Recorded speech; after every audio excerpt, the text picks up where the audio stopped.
you were telling us about those restaurants.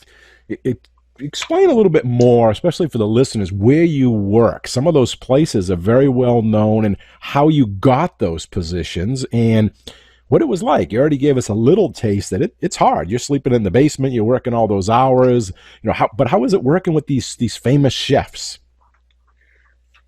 For me, it started. I think it was 18, and I went to Spain to this restaurant called Martin Berazategui, 3 Michelin star. Um, and it was as I said, like very challenging experience, but probably because it was just the first experience that I had. After that, I had the opportunity to work at Alinea, and it got a little bit easier just because I was used to it by then. It's just like getting used to working at high standards. Like there's no room for like being mediocre or like like, oh, I'm gonna let it fly this time and tomorrow will be better. No, like it's gotta be it's gotta be 100% all the time. um, that was a great experience. I learned so much from that. It was I think it was one of the best like learning experiences because I was at a point, I think it was 2008 when I was at Alinea, and where like all of this was new, all of this like progressive cuisine was starting in the US. So it was definitely interesting. Um, then after that, I started school. I started Johnson and Wales.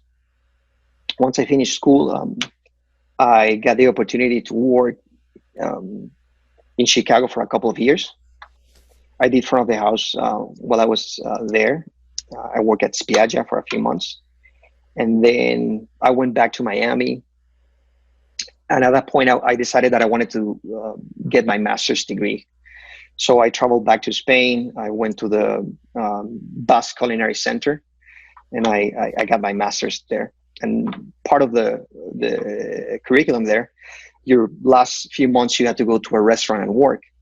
So I got the opportunity to work at El Seyer de Can Roca. I think it was like number one restaurant that year. Um, and again, that was like a life changing experience because it was not only about like food and service and the quality of the ingredients. At that place, I learned about like how important it is to like build a culture in a kitchen, how important it is to have a philosophy that like your team like it's fully behind it, how to keep them like motivated.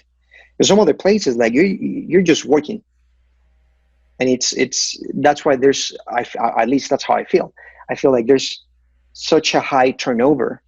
You work for 6 months to a year, you get burned out, and you move on. And I feel like at Can Roca it was different. Even though it was hard, the hours were the same, 16 hours a day, but there was like more a humane side to it. They make sure that we had breakfast every day. They made sure that we had lunch every day. They made sure that we had dinner every day. They made sure that we had a little break in the middle of service. They made sure that days that we were not busy, they would take the whole team and today we're going to talk about like hydrocolloids, and we're going to teach you about that, or we're going to teach you about like foraging or these microgreens. Um, so it was about like the philosophy and creating that culture in the kitchen. So that was definitely one of the best experience, and I always recommend if you have the opportunity to like travel, go to a place like that. And then after that, something that I thought that it would never happen was the French Laundry, because since I was in Johnson and Wales, I was always applying to do a stage. And at one point, I think I got accepted to do a stage. And then for that summer, I went to Germany to do a study abroad. And then on the way back, I got an email saying that the stage program had been canceled. Oh. So I was like, well, I think that the opportunity to be at the French Laundry, it's gone. And then a few years later, I applied and I got to work there, and that was another great experience. It was almost like a school. It's like an institution. Like you get there. It's not about like forget about everything you know, not because there's no value, but because we want to teach you how to fine tune those things that you've learned before. Hmm. And again, it was about like the culture. There is, in a place like the French Laundry, it's like you you want to be better because you know that you're surrounded by like the best of the best. So How was there's a sense of like a friendly competition, or more than a competition, I would say that it's like collaboration. huh?